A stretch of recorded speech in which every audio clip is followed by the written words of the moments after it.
আজকে আমার মেয়ের আবদারে কাবলি ছোলার ঘুগনি বানালাম। কাবলি ছোলাটাকে গরম জলে ৬-৭ ঘন্টা ভিজিয়ে রেখেছিলাম। তারপর সেটাকে ভালো করে আমি ধুয়ে পরিষ্কার করে কুকারের মধ্যে দিয়ে তাতে আরও ৬টা সিটি মেরে নিলাম।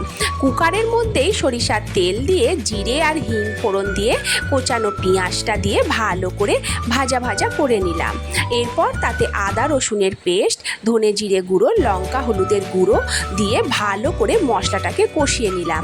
নিয়ে তাতে সেদ্ধ করে রাখা কড়াইটা দিয়ে দিলাম, স্বাদ মতো নুনও দিয়ে দিলাম।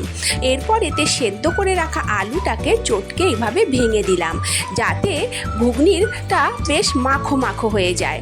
এরপর এটাকে ঢাকনা দিয়ে আমি আরও 4টে সিটি মেরে নিলাম। নিয়ে কুকার খুলে তাতে গরম মশলা ছড়িয়ে একটু ফুটিয়ে রেডি হয়ে গেল আমার কাবলি ছোলার ঘুগনি। তোমাদের ভিডিওটা ভালো লেগে থাকলে লাইক, কমেন্ট, শেয়ার করবে।